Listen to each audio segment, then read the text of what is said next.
Finishing में ये लोग सामने आ गए तो सीएम साहब को तो घेर लेंगे, ये प्रॉब्लम हो जाएगा। तो इसलिए यहाँ पे रखना है ताकि मूवमेंट का सिक्योरिटी।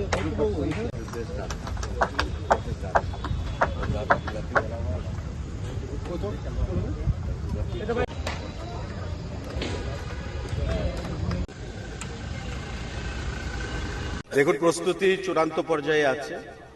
আজকে আমাদের যেটা একটা হাই পুলিশ অফিসিয়ালস, আমাদের secretary tourism, director tourism, IG law and order, SP west, SP traffic, অন্যান্য পুলিশ আধিকারিক এবং আমাদের দপ্তরের আধিকারিকদেরকে নিয়ে প্রস্তুতি কোন পর্যায়ে রয়েছে সে বিষয়ে খতিয়ে দেখার জন্য সরজমিনে আমরা এখানে এসেছি এবং বিগত বছরগুলোর কথা মাথায় রেখে, তার রেসপন্সের কথা মাথায় রেখে এবার পুলিশের তরফ থেকে কিছু নতুন নতুন সিদ্ধান্ত আমরা এখানে প্রয়োগ করব, যাতে মুখ্যমন্ত্রী থেকে শুরু করে কাউন্সিল অফ মিনিস্টার্স বা ডিগনিটারিজ যারা থাকবেন বিশেষ করে তাদের যেন কোনো অসুবিধার সম্মুখীন হতে না হয় বা ল অ্যান্ড অর্ডারের জন্য কোনো ধরনের ব্রিচ না ঘটে, সেই জিনিসগুলো পরিলক্ষিত করা হচ্ছে।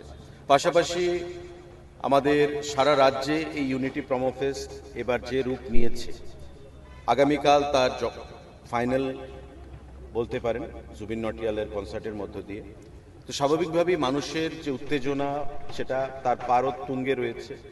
যে পাস আমরা ইস্যু করেছি তা দিয়ে শেষ করা যাচ্ছে না, মানুষ আরও চাইছে। তো এটা আমরা আশাই করতে পারি যে একটা নতুন রেকর্ড বা ইতিহাস এখানে আগামীকালকে আবার তৈরি করতে চলেছে ত্রিপুরা রাজ্যের জনগণ, ট্যুরিজম ডিপার্টমেন্ট। তো এটা আমরা অপেক্ষায় থাকবো, কিন্তু পাশাপাশি এটা আমাদের মাথায় রাখতে হবে যে আনন্দ উৎসব এটা যেন কোনো নিরানন্দে পরিণত না হয় বা কোথাও যেন আনন্দ করতে গিয়ে কারোর অসুবিধার সম্মুখীন হতে না হয়, সেই জিনিসগুলো মাথায় রেখে এখানে চূড়ান্ত প্রস্তুতি চলছে আমাদের।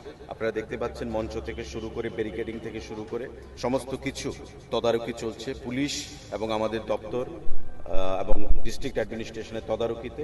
আমরা আশা করব যেভাবে ইউনিটি প্রমো ফেস্ট বিগত এক মাসব্যাপী সারা রাজ্যে সফলতার সঙ্গে আমরা সমাপ্ত করেছি, ফাইনাল যে অনুষ্ঠান আগামীকালকে অনুষ্ঠিত হবে সেটাও যেন আমরা সুন্দরভাবে সমাপ্ত করতে পারি রাজ্যের মানুষের কাছে, এই রাজ্যের যুবক সমাজের কাছে, প্রত্যেকটা অংশের মানুষের কাছে, সেটাই আমরা আশা রাখবো।